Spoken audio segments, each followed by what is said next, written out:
हमारा पहला सवाल है यदि 18CR बराबर 18CR प्लस 2 तो हमसे R प्लस C5 का मान पूछ रहा है। तो सबसे पहले हम क्या करेंगे, सूत्र लिखेंगे। फार्मूला हमारा होता है, ये हमारा फार्मूला होता है, अगर इतना दिया है तो N बराबर P प्लस Q होगा अथवा R P बराबर Q होगा। तो हमारा 18 बराबर हो जाएगा R प्लस 2 हो जाएगा।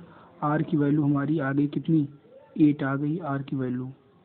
तो R की वैल्यू इसमें हम पुट कर देंगे, 8C5 हो जाएगा। इसका मान निकालने पर आंसर 56 आ जाएगा। ऑप्शन नंबर ए हमारा राइट हो जाएगा। अगला क्वेश्चन है हमारे पास, समीकरण हमको दिया हुआ है कि मूल दिए हुए tan अल्फा और tan बीटा, तब हमसे इतने का मान पूछ रहा है। तो पहले हम क्या करेंगे, सबसे पहले हम tan alpha plus tan beta निकालेंगे, हो जाएगा हमारा -b/a हो जाएगा। x का गुणांक माइनस x का गुणांक बटे x स्क्वायर का गुणांक, और tan alpha dot tan beta निकालेंगे तो हो जाएगा अचर पद बटे x स्क्वायर का गुणांक। इसके बाद हम क्या लिखेंगे, हमको इसका मान निकालना है तो इसका हम पहले सूत्र लिखेंगे। ये हमारा सूत्र हो गया, तो इसमें हम मान रख देंगे। मान रखने पर हमारा हो जाएगा -b/a बट्टे 1 माइनस c/a। हल कर लेंगे, हमारा आ जाएगा b/c - a। हमारा ऑप्शन नंबर बी राइट हो जाएगा। अगला क्वेश्चन है हमारे पास, यदि 1 - p द्विघात समरूपकरण का एक मूल है तो उसके मूल होंगे। अगर यह मूल है तो यह इसे संतुष्ट करेगा। 1 - p बराबर होगा 0 और p बराबर हमारा p का वैल्यू आ गई 1 आ गई। अब p की वैल्यू हम इसमें लाई करा देंगे तो हमारा हो जाएगा x² प्लस x बराबर 0 और x कॉमन ले लेंगे, 1 प्लस x बराबर 0। हमारी वैल्यू आ गई x बराबर 0 कामा -1, इतनी वैल्यू आ गई। तो हमारा ऑप्शन नंबर सी राइट हो जाएगा। अगला क्वेश्चन हमारे पास, 3 व 23 के बीच हमको 3 तथा 23 के बीच हमको 1 2 3 4 समांतर माध्य पद हमको ज्ञात करने हैं।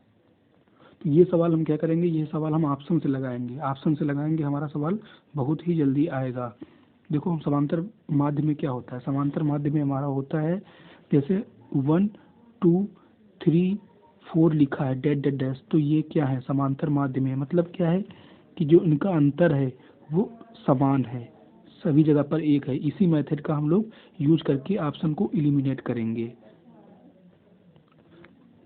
जैसे ही हम पहला ऑप्शन लिखते हैं तो क्या होगा, 3, देखो पहला ऑप्शन में क्या है, 5 9 11 13 है और इनके बीच 3 और 23 के बीच में ज्ञात करना है। तो 3 और 5 के बीच का अंतर 2 है, 5 और 9 के बीच का अंतर 4 है। तो इसका मतलब क्या होगा, ये एपी में नहीं होंगे। तो हमारा ऑप्शन नंबर ए रॉन्ग हो गया।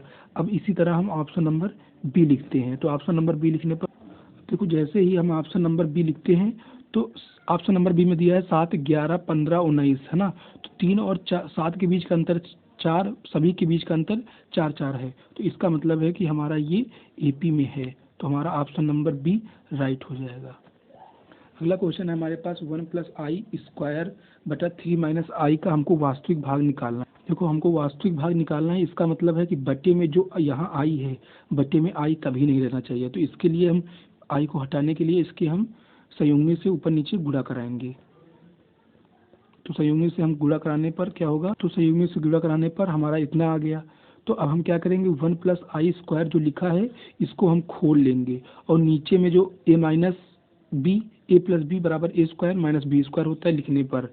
अब देखो मैंने क्या किया, इधर सारे मान लिख दिए हैं और ये हो गया i² बराबर -1 हो जाएगा, i² बराबर माइनस हो जाएगा। तो इसका मान रखने पर हो जाएगा हमारा, देखो हमने मान रख दिया तो 1, ये 1 कट जाएगा और ये 2i 3 + i के अंदर चला जाएगा।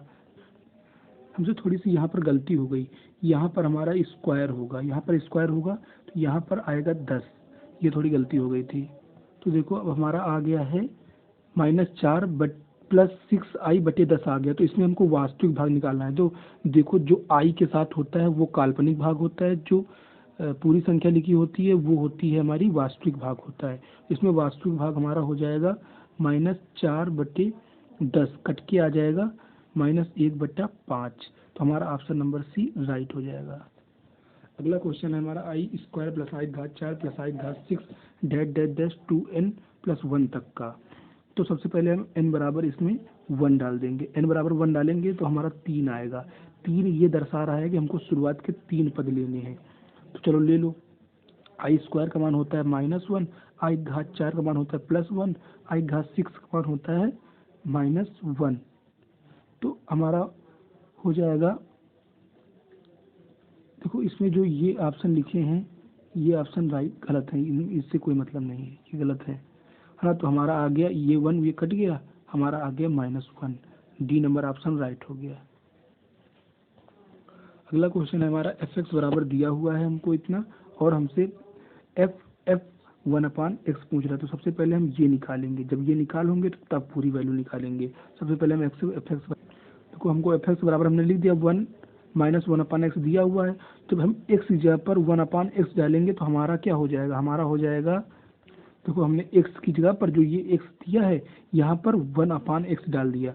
तो इसको हल कर लेंगे, तो इसको हल करने पर हमारा आ जाएगा 1 - x आ गया। ये हमारी कितने की वैल्यू आई।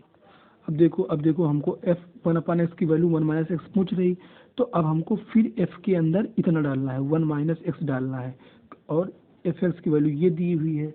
तो हमारा क्या हो जाएगा 1 - 1/1 - x हो जाएगा। इसको हल कर लेंगे, हल करने पर हमारा आ जाएगा x/x - 1। हमारा ऑप्शन नंबर बी राइट हो जाएगा। अगला क्वेश्चन है यदि a और b दो समुच्चय हैं, तो हमसे पूछ रहा है a intersection a union b। देखो यूनियन का मतलब होता है संगठन, मतलब सारे पद जुड़ के लिखना, और इंटरसेक्शन का मतलब होता है कॉमन पद। तो यहाँ पर चाहे जितना जुड़ जाए, बाद में तो हमको इंटरसेक्शन ही करना है एक के साथ, मतलब एक के साथ जो कॉमन पद होंगे वो आएंगे। तो हमारा ऑप्शन नंबर ए हो जाएगा राइट। अगला क्वेश्चन है यदि एक समुच्चय में 3 अवयव हैं, दूसरे समुच्चय बी में 6 अवयव हैं, तो ए यूनियन बी की संख्या होगी। तो चलो इसको हम लगाते हैं, पहले समझा के आपको लगाते हैं। यह बराबर ए बराबर मान लो हमने लिख लिया 1 2 3 लिख लिया ना। चलो ये 3 पद हो गए, 3 पद दिया है ए में, और इसी तरह हमने बी में मान लिया, बी में हमने मान लिया 1 2 3 4 5 6। अब हमको क्या कहता है यूनियन करना है, तो हमने चलो कर लिया इसका यूनियन। जब यूनियन हमने किया तो क्या हुआ, हम 1 2 3 को दोबारा तो लिख नहीं सकते, एक ही बार लिख सकते हैं। 1 2 3 4 5 6 ऐसा हो सकता है। तो इसमें गिनो कितने पद हैं, 1 2 3 4 5 6 हैं, 6 ऑप्शन। उसके बाद एक हो गया 6। अब दूसरी कंडीशन देखो, दोबारा में देखो हमने क्या किया, ये इसको छोटा करके लिख दिया, जो अभी लिखा था 6 पद हो गए ना। दोबारा में हमने माना a बराबर 1 9 3 माना, और b बराबर 1 2 3 4 5 6 6 पद मान लिए। तो इस कंडीशन में हमारा a यूनियन b बराबर क्या होगा, इस कंडीशन में हमारा a यूनियन b बराबर होगा 1 2 3 4 5 6 9। तो टोटल पद कितने हो जाएंगे, टोटल पद इसमें गिनो, टोटल पद हैं इसमें 7। इसी प्रकार देखो हमने a बराबर मान लिया 1 9 8, b बराबर 1 2 3 4 5 6 मान लिया। तो इस कंडीशन में हमारे टोटल पद हो जाएंगे। अब देखो हमने क्या हुआ, हमने टोटल डिफरेंट पद मान लिया, तो हमारे टोटल पद हो जाएंगे 9। इसका मतलब है कि इसमें हमारा ऑप्शन नंबर डी हमारा राइट हो जाएगा। देखो क्या होता है, जैसे पद समान होते हैं तो हम दोबारा तो लिख नहीं सकते, तो हम 6 पद लिख सकते हैं। अब इसमें 1 और 3 समान है, तो 1 और 3 समान है तो उसमें ही शामिल हो गए, लेकिन 9 अलग है तो हमको इसको अलग से लिखना पड़ेगा, इसलिए एक 7 पद बढ़ गया। तो इस प्रकार हमारे 6 और 8 और 9 कोई भी पद हमारा हो सकता है। तो ऑप्शन नंबर डी राइट होगा।